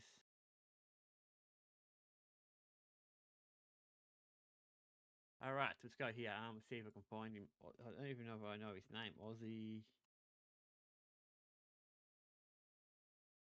I forgot his name, guys. It's Aussie something, not Aussie Osborne. Let me see if I can find him. LolCow lot. Actually, it might be on the LolCow live. Aussie.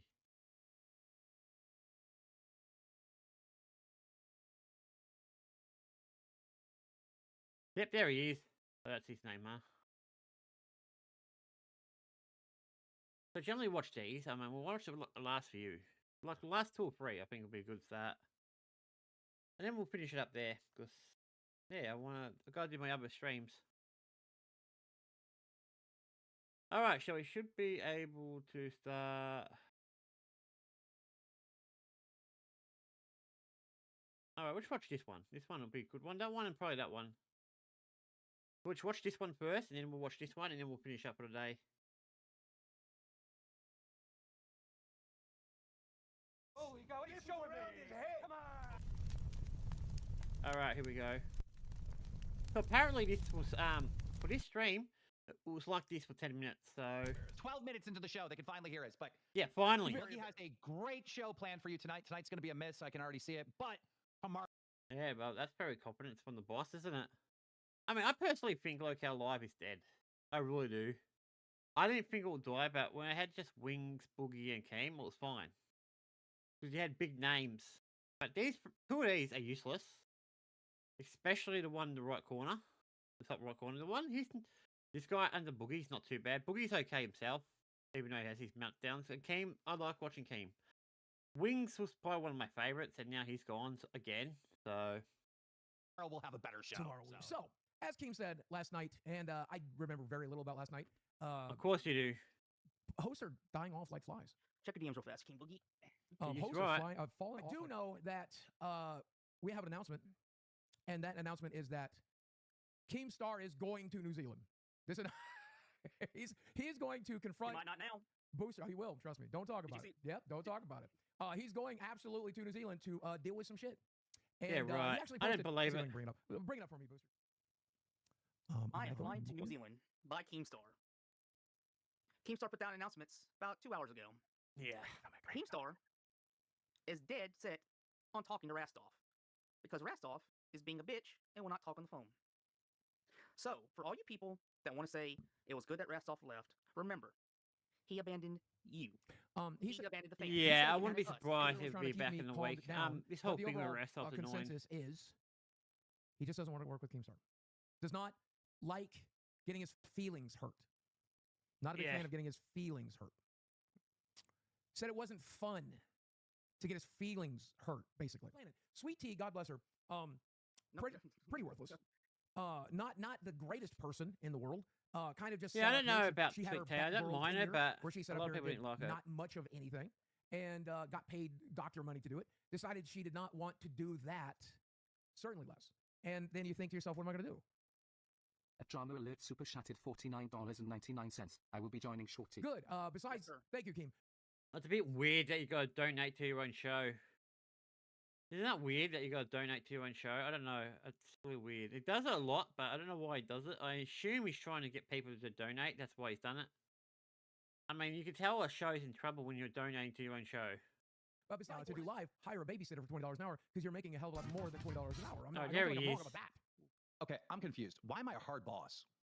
Because you expect the best out of everyone, and you will settle for nothing less. Trust me, he does. He has a I mean, mood. We work like, what, 12 hours a week? Oh, yeah, that part's easy. Yes, sir. That's so fucking easy. 12 hours a week. Yeah. When Rastov was here, he made multiple mistakes. Every time I confronted him on his mistake, he wanted to quit. I don't think I'm hard at all. I think I'm really fucking easy to work with. I would disagree in one way and one way only. It is that you want us to do a good show, and you will not tolerate a bad show. You will make us get it right the next time. That's the only thing. Yeah, I agree with that. It's unwatchable. And that's the job. The job is to do a show. So if you're not, you should be tough on that. I genuinely think so. The methodology should be you will. Oh, he definitely is. He definitely is. Yeah. Because he's not going to earn money over guys. They're talking about Rastov doing whatever it is he wants to do. It's just not going to happen. If he even ends up doing that. He's pushed me to the point of literally no return. Oh, guys. He's going to get banned. Is this how bad you are? He hasn't been banned yet, but he's about to get banned. He'll be banned in about 30 minutes. He's got about 30 minutes, and then he's permanently banned from the LCU. No return back. Upload a video, get on your knees, say you're sorry, all this and that. Doesn't matter. There is no path back. He's about to get absolutely no path back. He did a series of really big fuck yous to me behind the scenes and publicly, and I'm not standing for it. I will settle for nothing less than full destruction. Will you really go to New Zealand? I might.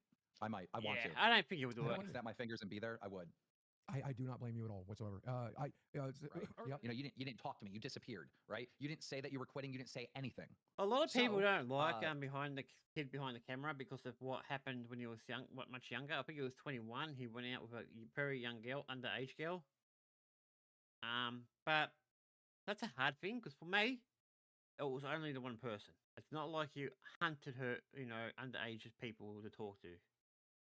So I don't know if you'll call him PDF. It's a bit hard. If it was someone who was fine going after younger girls, yeah, okay, I'll get that. I would definitely call him out. But it was just the one, as far as we know. As far as we know, if there was multiples, yeah, I'll definitely call him a PDF. As far as I know, it's just the one. So I'm not really going to call him a PDF. But he should have known much better at the time, though, regardless. And maybe it was less than 8 hours because he mentioned that in via text. Like I was lying about that too. Maybe it was a day. I don't know. These days get blurred. For a long period of time, he was just gone. He was AFK off the internet. So I was asked, what do I think he's doing?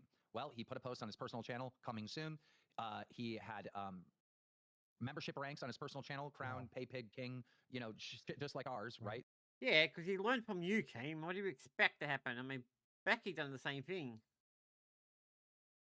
I mean, we probably shouldn't copy from the LCU, not to mention it sucks these days. Let's be honest, the LCU is kind of in the downward protection, guys. I'm not a big fan of it anymore. I used to love it. But now, just too much things are going wrong, and it's just falling apart. The same thing back. And still, with the flaws of this not being a fine oil machine like it used to be in the day, this cast got record viewership and record income. The fans obviously started supporting the new cast. Our viewership has been rising every single show. We're at 3,200 now, right? He's on a winning fucking show, having a winning month. And no, we're going to focus on, ooh, Keemstar yelled at me. Keemstar said I was wrong. Oops, I made a mistake. Like, we're going to focus on that instead of the fact that we're actually doing pretty fucking good. Like, it drives, you know, yourself. You know, I got a text message from him today that is probably the most offensive text message I've ever gotten from another grown man. Rostov texted me, another grown man. I'm a grown man. He's a grown man. He texted me, I need space. I want to fight you. I want to fight you. I want to fight you. If he would have called me an F slur, I would not be this mad. I wouldn't care, right? I need space. Oh, no. No offense, but if I had you as a boss, I probably wouldn't need space. I mean, it's something you would say to a girl or something. It's just like, I need time to work things out. But to be honest, Kim is overreacting. Why is acting like a bitch? I mean, these guys are just kind of just feeding him his ego right here. I mean, the only one there who's not really doing anything is Booster in the top right corner. Those are fighting words. We're grown men. If a woman said that to me, fine, right? If I was a woman and I said it to another woman, fine, all right? Yep. But the fact that a grown man is going to text another grown man, he's almost 40, I'm in my 40s, I need space. Are we fighting? I have to book a flight to New Zealand. He just challenged me to an actual fight. That is an actual fight. Those are fighting words. No, that's not fighting words. It's not. You don't know what fighting words is, obviously. Obviously, this YouTube thing's been warping your perception. But that's not fighting words. I personally think you're overreacting. Now you understand why I got to say. Well, this is part of the catch-22 of this universe, guys. All right? We find entertaining people, but they're entertaining because they're flawed, right? You know, and that's... No, you find people who can take it. Yeah, I kind of agree with that to an degree. It's the catch-22. It's really, really hard to manage all these hosts and all these shows because the people themselves are flawed, but because they're flawed, they're entertaining. It's the reject of the society. Kind of I think there's some point to that. Not all of them. I think there's some of them have good talent, but a lot of them, most of them don't. And let me go, guys. Let me know if I'm wrong because I want to hear what you guys think. Yeah, right. without even having much talent, they're entertaining, you know. And it's like book the flight, please, and let me fucking. I can't envision him in my Discord again. What do you see? Book the flight, book the flight, book the flight. You're an idiot, Boogie. You're such a dumbass. Obviously, what is he going to do in New Zealand? I mean, seriously, I don't even know if he knows where he lives. He should. I think they would have his address. But you can't just show up someone's address. He'll just call the police on you, you dumbass. I mean, you don't know enough about him. You don't know his other sides. He might have friends who are a bit more gangster than you are, because you're not really that like spectacular. You're not a fighter or anything. But definitely fit, I'll give you that and all that. But I don't think you could. I don't think going there to fight him is the best way of doing things. It's just stupid. I gotta leave. I'm gonna say something I regret. Like, Mike, I'll- please stick let me around. give you Mike, some please stick around. It things. can't be the Boogie and Booster show. Please stick around. Please, so somebody else shows up. I'm begging you. I'm fucking begging you. Yeah, see, look at that. Can't be Boogie and Booster. Yeah, that's pretty pathetic him saying that. I'll stick around as long as I can. Because the Boogie and Booster show fucking sucks. It was a great hit last time, man. No, because it was the Keem and Boogie and Booster and By the way, we fucking gotta Mike talk about and that fucking moonshine. We gotta start a goal all for the that thing. moonshine. I'm That out of moonshine's moonshine. bad Desi, dump. We were every 20. So okay, unite. Should I do it, Booster? Yeah, go ahead. Go ahead. Every 20, you got to drink a bottle of water, and you can't piss until the end of the show. I sure hope this ain't a 4-hour stream. It is a 4-hour stream, Mike. That's a stupid thing. That's really dumb. I mean, some of the challenges they do is stupid. I mean, one of these days they're gonna do something that goes too far. And I won't be there when it happens. I'm gonna make a video when it happens, guys, because I'll be there laughing at them. Mike, I'm on a diuretic. I take a diuretic every day. Get to drinking. You got to drink one right now for that 20. Mike, do you know what a diuretic is? Today is not the day, asshole. Jug the water. Jug the fucking water now. Drink, drink, drink, drink, drink, drink, drink, drink. Look at this. Teamstar comes in and just bullies him around. Drink more, more, more, more, more. Now, I'm sorry if that comes across like I'm a rude asshole, but I'm a good boss that gets results. Fuckface Rastov. That hurts. By the way, I got talked. Did you play football or any sports either? I think Mike was in the tail end of that generation where the teachers were allowed to basically yell at you for the simplest I'm older than you are, Booster. You are? Yeah, I'm 38. Okay, we're the same generation then. Yeah. Oh my god, keep behind the camera looks older than I I'm in the am. middle of a 3-day mental breakdown, Mike. I don't know if you noticed. At least you're not Nightmare, brother. At least you're not Nightmare. Every 15 minutes, I'm going to say another mean thing about Rastov. Mean thing number 1. This one's for free. You don't have to donate and ask. Thing about Rastov number 1.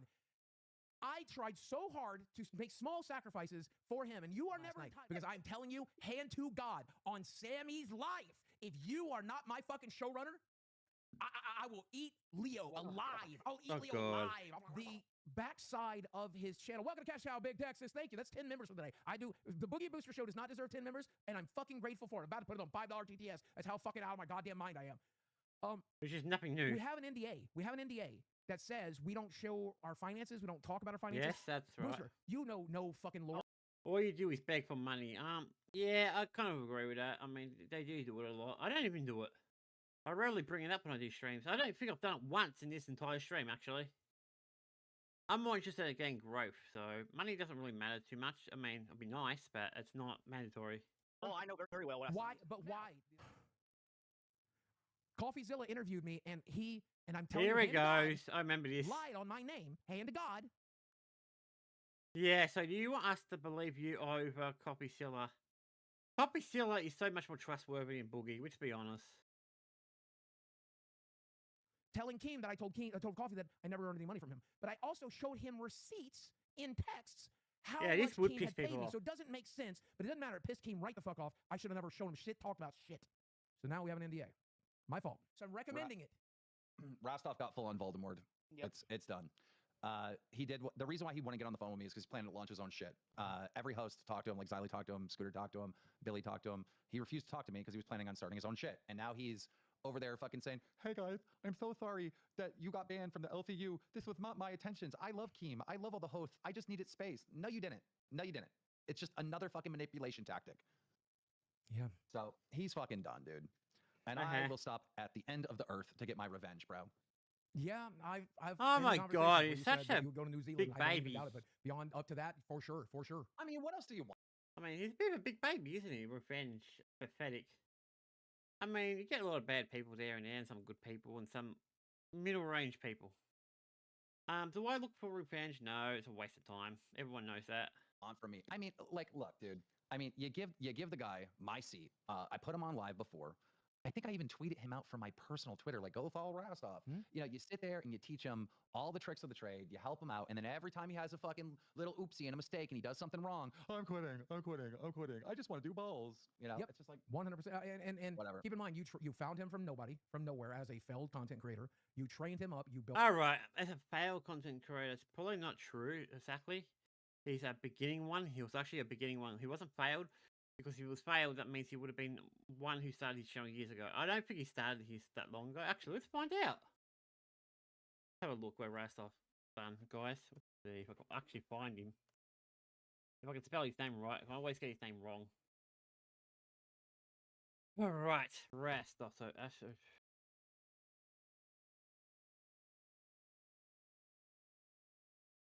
No, I'm probably gonna have. Yep, I'm gonna have problems finding him. I'll have to look for him on here. So, guys, I just have to deal with this bullshit until I find him. I got lots on here, by the way, so it'll probably take me a while. Oh, there he is. So, when was his first video ever uploaded? Oh, 2 years. Okay, 2 years. It's not technically an old channel, a new channel. Where is he up to now? So let's see, 6 months ago. No. Let's check his lives because I know he done one like a day ago. Okay, 1.6 is not bad. 1.3. No, it's not that bad. He's obviously got his own audience. Actually, that's a pretty good amount considering his number's pretty small. About gaming, I know he's got another channel, so let's check that one. Now, this one I don't believe he uses at all, so don't expect anything exactly 3 years ago. Okay, yeah, some of these do well, some do not. I guess it depends on the person.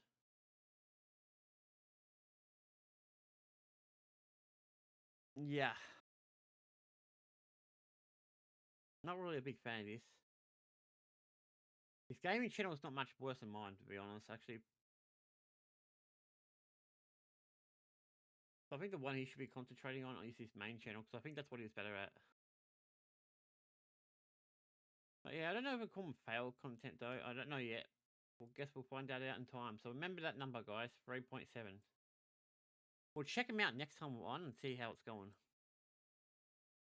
Let's get back to the video. Yeah. Build up his socials. You build up his skills. You gave him the money that he's probably using to get his shit figured out, to buy equipment, everything else.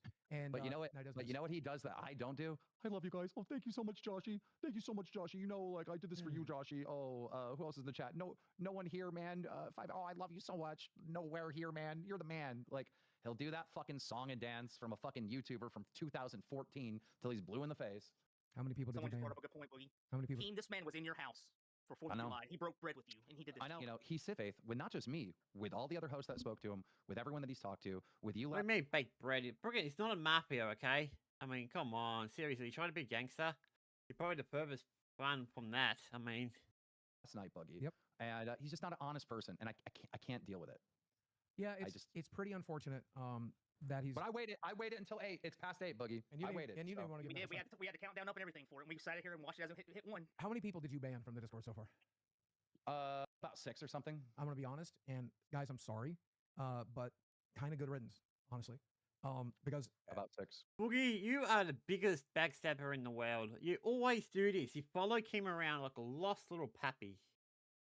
I mean, you liked Rastov, and now as soon as this comes up, we're like, oh, I hate Rastov, now he deserves it. I'm like, you know what? You're freaking big lap. You're a pathetic YouTuber at this. You freaking have no balls. Yeah, I mean, Keem will probably have mercy on you one day, but probably not. And that's the risk you fucking took.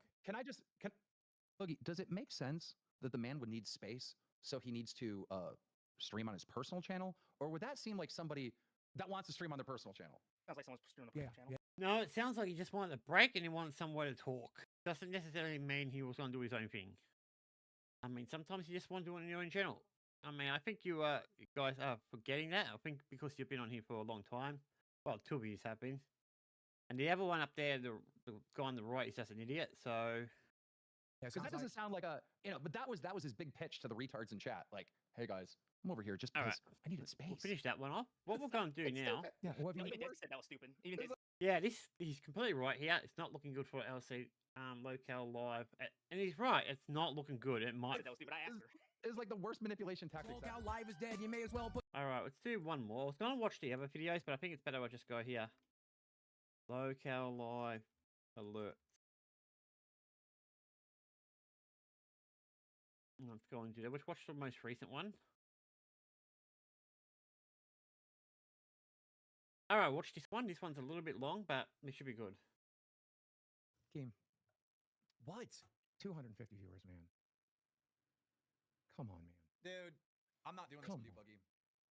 You won't talk about it privately. We're going to talk about it here. 250 viewers. Boogie, I'm not doing this with you. 200? Yes, you are. 250 viewers. Well, He wrote you last night and apologized. And you're standing on this for what?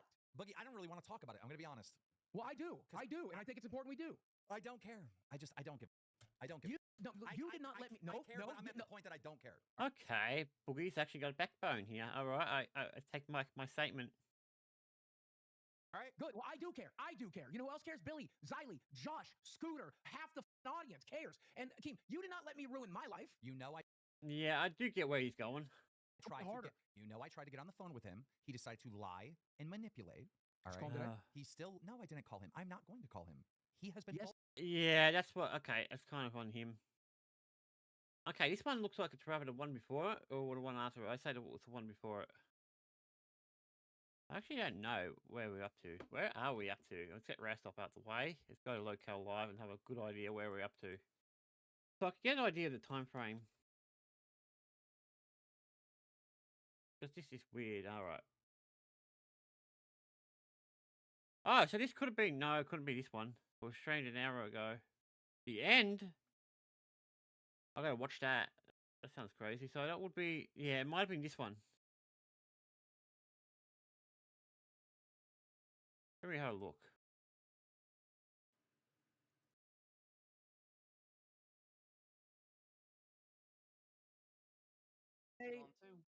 They decide. All right, it's that one. Okay, it's the one before it. So, okay, so that's that one. All right, that's all I wanted to know. You are. He's Voldemort. It's done. I need the help. Look, and I was trying to reason this through last night. If I don't have him on live, you know what you're gonna have to do? You're gonna have to move Scooter up, which means Yeah, we can't really use Booster. Booster's useless. I mean, be honest. Boogie has some talent. I'm not gonna lie. I don't think he's the most useless YouTuber. I just think he sucks up the game too much. That's all. 3 other shows are. If you're so mad at. And he's emotionally unstable, of course. You can put him on the other 3 shitty shows so Scooter can move up here. Or are you coming back? I am going to be here until I can figure out a new live cast. All right. Really solid. I will be here until I have the confidence that somebody can sit in my seat. I can think of a really solid live cast that'll make us all very happy. You understand that? I talk to people in the Discord that don't get this, okay? 1,000 viewers on his first show, 250 on the second. What trajectory is that, mother? He's regardless if he's wildly successful. He won't be. He will be. I know that. I'm not going to say that. I care. I care. It was his decision. He brought this on himself. How many times did I make that decision? Or Nightmare, or Glammy, or Scooter, for sakes. How the is Rastov the one guy that you are going to hit with the entire bus? Makes no sense. You've told me you would bring Becky back. Becky for... He's hitting it facts. I mean, he's right. I remember these back then, guys. For sakes. And you won't give a path to Rastov? Boogie, for what? Boogie, how do I explain this to you? All right? I gave him multiple opportunities, multiple shows, even all the way back when he was an Aussie. I gave him 4 hours. I gave him 4 hours. I've always given him special privileges. I've put him on live. All right. I gave him balls. I gave him 2 shows when he was a host of live. Who the f am I allowed to have 2 shows while they're a host of live? He got community manager. He was always given extreme special privileges. His personal Twitter, right, has followers because I tweeted off of my personal Twitter to go follow Rastov. That's probably true, to be honest. He does have a lot of subscribers, Keemstar, so I'm not going to shit on him about that. It just, I feel like it's just, he's gone off a bit. All right? And he backstabbed me. And as he was backstabbing me, he lied and manipulated every single bit of the way through it. No offense, I'm going to say this. How many times has Becky done that? Boogie's done that a number of times. Even Wings has done it to a degree. I think everyone's done it to you at least once or twice. And yet they still work. I'm not going to have him back. Exactly. At what point can you acknowledge the snake that Rastov is? At some point, you got to be like, okay, he is my friend, but objectively, he has done everything in a very snakish, calculated way to rob, to steal as much as he can. Be real right now. Do you think the redirect to Rewind is him being, oh, I'm really nice and this is all great, or do you think it's like a selfish thing? A commercial. Himself? I'm going to be honest. I think him redirecting to Rewind was to show support towards Billy because he's still Billy's friend. You really think so? Oh, God, you just... Yes, I agree. She's compromised. But that's the thing. That's the thing. Here's the problem. I understand why Keemstar thinks the way he thinks because I would think the same way. Hold on, Lacey. You gotta let me finish. I understand what Keemstar is thinking. I'm gonna explode. And he is 100% correct in thinking the way he thinks. I agree with you. I understand why you're thinking that way. I get it. That's why I don't push back too much. I'm gonna explode. He is literally doing plausible deniability over and over and over and over and over I think again. he- It's manipulation. He's doing stupid. I agree. Bro. Okay, but you can't keep saying stupid if it's all adding up one after the other, after the other, after the other, Ziley. Keemstar, No offense, we dude. both I know don't this. take We've much for seen what this you 1,000 say. times. Even Lacey, I before don't the really LCU care. wasn't a thing. We've been through war together, bro. God, wait, let me finish. Let me finish. Don't The interrupt. only ones here I have any respect for is by Saleh and Keem. These two could not care less on their opinions. Their opinions don't matter. They're not good hosts. Saying that, Lacey probably could develop over time. This guy, I just can't stand him. I think there's too much. I don't like him, so I don't know what it is. It's just something in him. These two I can deal with, and even her to unless I agree. Yeah. Me right now, okay? I'm drunk. Do not interrupt me, because I don't want to lose this. All right. We've been through war together, Keem. We've seen this before the LCU was ever a thing. How far do you think he's actually going to make it in the wilds of YouTube? He's not. If he would have just said, I want to go out and see if I can make it on my own, I would have been like, okay, wait 2 weeks.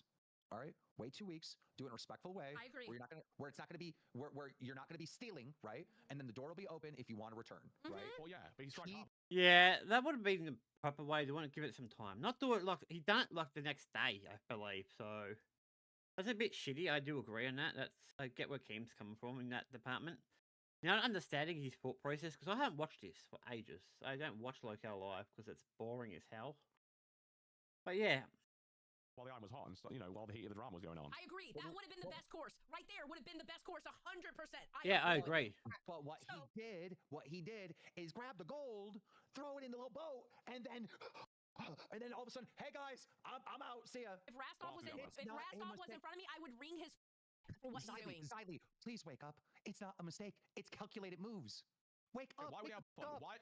I don't think it's that calculated. I think he's doing it based on emotion. I feel like Rastov is an emotional person. I feel like Keemstar's a bit more emotional. I think a lot of them don't think with their brain. That could be just me. I don't know. Why would he have buff on?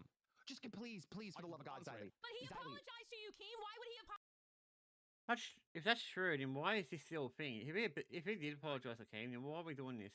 Was that calculated? He said, and I quote, "Man, I want to apologize for the way I left. I was just really and wanted out. I don't want to be disrespectful to you at all, but he was. He was. The pressure and the expectations got to me, and I just broke. Oh yeah, he's so broken that he's live. Like what? A little bit over 24 hours later. Again, I'm not trying to Becky boop you, honestly. Really? Yes, you are. You literally are. All right. And then he tried to soften me up with, "Did you really say you were going to nuke New Zealand?" Laughing out loud.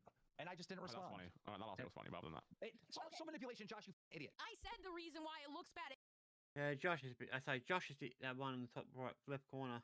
I think he's a moron personally, but why has he got a pink microphone? I mean, I understand Exiley having a pink one. I know if this one has one, obviously. I feel that's kind of feminine. That's just me. It looks horrible, and I hate how he did it. Basically, long story short, look, it's not my place to say. Actually, I'll let him say. I'll say okay, well, I'm gonna call it right now. It's a. Oh, that would be awesome. If anybody was a demon, it was me. Same. Rastov. Me. He's too nice to be a demon. Bro, they're just words, though. Actions are what a person is based on their actions, not their damn words, bro. I know. Yeah, I agree. We all have the ability to speak and say words. I agree, but for some reason, Keem, I like to look into the psychology of why people actually do things. And honestly, I think he's doing all this to get your attention because you and him have this weird ass father-son relationship where he wants daddy to be proud of him. There, I said it. That's exactly what it is. He wants daddy to be proud of Oh my god, that could be true. him. I mean, here's the thing. I think she's right. Sally's right here, guys. Keem knows more than anyone what Rastov was like with Keem, right? So I think Keem can speak better than anyone on this. Dude, really. How many times did Rastov say when he was here, I'm just going to go on my personal channel? I might have to go to my personal channel. When I was talking about stepping down from hosting LolCow Live, the first thing that came out of his mouth was, I think I need to go on my personal channel. He said it publicly, and he asked Gino. Yeah, he's got to stop doing that. Is Keem really not going to be a host anymore? Do you think I should start focusing on my personal channel? Right? And so, this was always in the mind. So I want to ask, so when you work on the LCU, you can't work on your own stuff. Is that what you're trying to tell me? That's a bit dog shit. I mean, you should be able to work on your stuff as long as it's not in competition with the LCU. What these do, these are drama stuff. So for me personally, I wouldn't do drama stuff on my channel if I'm working here. I'll do gaming or something more niche. But yeah, this is always something he wanted to do. To be and fair, that's fine. That's totally fine. You have that right. You're not trapped here. You're not a prisoner, Right. But do it respectfully, because the first time you go live, Exactly. every single person that will be watching you is because of me and is from me. Since when do I let that I'm currently working on die? Like, True. You listen. You will do whatever it takes to make it work and tell people you because you think this is gonna die. Remember when? Oh God! Remember in the Tea Party chat when you were thinking about doing the extra shows and everybody was on you in the Tea Party chat about doing that and we're like, it's not gonna work. It's not gonna work. We thought it was gonna die. Remember after the cancer art, we were all like, oh, it's gonna die. And look at it now. Like the LCU, the universe, not just local. I wouldn't be careful, Siley. It's not as big as popular as it is. Why, but the universe itself became a year old the day that Queens became a year old, and that was in spite of everybody saying it wasn't going to work after Boogie's cancer arc. It's not that like, oh, he's going to regret it. I'm going to make sure he does. Oh, good. Okay. No, you should. But you should, though. You should prove absolutely like that he made the wrong decision, you know? You have a right to do so. Oh, God. I did when these motherfuckers said, LolCow. I think you're you're sucking up way too much. Siley's the one I respect because she seems... Lacey, I haven't really heard nothing from her at all. It just came and her. Live is dying. It's not going to succeed. Just when Tommy left, talked all that done, it's over, right? I just don't think... I think he's making the wrong moves and he's too stupid to realize how it looks. Xylee, it looks the way it looks because he's doing it. He's actually not making the wrong decisions. He's making the correct decisions. He's making the correct decisions if you are attempting to exit and take as much as you can possibly get. Right? He's making all the right moves. If you look at that. If you have no morals, right? I feel poor for Siley because her and Rastov are like best friends. I understand where Siley's feeling. I feel the same thing with my sis. Because we're best friends. We talk all the time. We text each other. We text each other several times a day. So I get where she's feeling and what's hurting her so much. And I feel for her. If you have no morals and you have no appreciation and no gratitude for what you have, if you're like basically evil, and I'm not trying to, bad guy, you know, I'm not trying to do that. But if you have no morals, right? He's doing all the correct. Yeah, I don't think that's what it is. I think you're making it sound worse than it actually is. Moves to take as much as you can get. You know I'm right, Xylee. I know, but you don't understand. When I got kicked off of Rewind, and you weren't talking at me because you were mad with me, right? Because you know that's the best way to make me listen is not, like, you not talking to me. It was Rastov that got me to do what I needed to do on this channel, and look how well we're doing now, and that's because of Rastov. He helped me with Rebirth. He became my official manager because I went to him, and I needed to learn to listen because I wouldn't listen to you when I was on Rewind. And he helped me so much on this. Oh, that's so sweet. I didn't even know Rastov done so much for her Reapers. I think Keem has gone way overboard. I think he needs to calm down. He needs to take a few drinks. Actually, no, take it back. Don't drink, Keem. Keem's really bad when he drinks. Unlike me, when I drink, I relax. I'm calm. But his guy goes overboard. Channel. I can't think of him as evil because I have something good now because of him. He did do that. He did do that, and he deserves all the credit in the world for helping you out, right? I think he was a good friend to you. But I also told him to do that. Xylee, we're simply debating this exit, his exit. Yeah, the issue of the exit. I see it the way it is, right? And I feel like you're sweeping for him, and that's fine. We can disagree. I don't think he's evil. I'm gonna be honest. Like normally, I'm more like this. I don't know. Call me a misogynist. I don't give a. You are. But I have a problem. Kind of. I have a problem with women who are like super nice because usually they're the ones who will stab you in the back. Obviously, you know, Billy's feeling some kind of way. Boogie's feeling some kind of way. Scooter's feeling some kind of way. Yeah. I'm sure there's a lot of people here that are feeling some kind of way about it, right? Yeah. But when everyone else can recognize what he's doing and how he's doing it, and they're not going to say anything publicly. There has to be a rational reason why he's doing this. You know what? I can't help it. I always put my foot in the mouth because that's why I'm called Xylee Gets Real because I'm going to tell you how I really feel about it. I give a different opinion to what most people did on it as well. I think that he has said multiple times that he doesn't want to come back at all, right? So it's like, I don't know why anyone's even tossing the idea like, oh, there has to be a path back. There just isn't one. He doesn't want to come back. And I don't. Look at Nightmare. Nightmare's even caring. I'm so serious when I say this. If Nightmare did the same exact thing, of course I'd let Nightmare come back. If Josh did the same thing, of course I'd let Josh come back, right? But because it's Rastov and because I gave him the keys to the kingdom and I did so much to get him, I mean, he was the highest paid employee here. The week before my wedding and after my wedding, because of all the LCU is just gonna have to shut down because I'm not dealing with it. My last June was ruined. My Thanksgiving was ruined. My Christmas is ruined. Brantley's birthday was ruined. I'm not dealing with it. If people know that I have something to do or somewhere to go, they purposely f it up. The day that he didn't show up was the day. Oh God. That I planned to take my daughter to see Five Nights at Freddy's. It was God. You know, we planned weeks in advance because I just came from the Thanksgiving trip and everything. So I went quite a long time, 3 weeks without seeing her. And on that day, pulled that, right? So even that got ruined. I'm just going to shut it down. I'm seriously going to shut it down for 2 weeks. Those are going to be 3 weeks. I get what you'd want to do. I also think like setting a really tight standard of, look, if you fuck up, you just get suspended till I'm back. No. We are going to take a necessary vacation the last week of June and the first week of July. That makes sense. No, it was that's fine. I mean, LCU can survive that. We survive worse. It survived worse, guys. Come on now. It's dude. The best way to look at it is summer school, right? Yeah. Or what was it called? Summer vacation. Yeah. I'm gonna need that every year too. I think that's gonna be every year. Question. I have a question. Wait. I have a question. If we're gone for 2 weeks, wouldn't that f up the algorithm for us? Nah, it'll be fine. A Nightmare got moved to balls as a big you to Rastov, but unfortunately, people like it. They like the duo with you and Billy. Apparently, you're crushing it. My plan is not working. I imagine so, right? Well, I said this weekend, everyone get it out of their system because Monday. I mean, someone's gonna slip up. You think I'm really gonna get on someone's ass for slipping up? No, but like, no more free promo, dude. All right, I don't care no more. All right, so Rastop's gone apparently. This is going to be the thing. So I already know what I'm going to be naming this video. So yeah, that's about it for today, guys. I've been watching about an hour and 40 minutes. A bit longer than I planned, mostly because I had that comedy channel, that comedy thing earlier on. So I didn't get to do everything I wanted to do, but yeah, next time I'll be on probably Saturday or Sunday. It'll be 1 to 2 days. Tomorrow I'll be on my other channels because I need to do them. The gaming channel will be on probably later today, maybe if I feel like it. I might not though. And tomorrow I'll probably on both Minecraft and the main gaming channel. Hopefully it all works out. On that note, I'm out of here, guys, because I think it's time to finish. Cheers.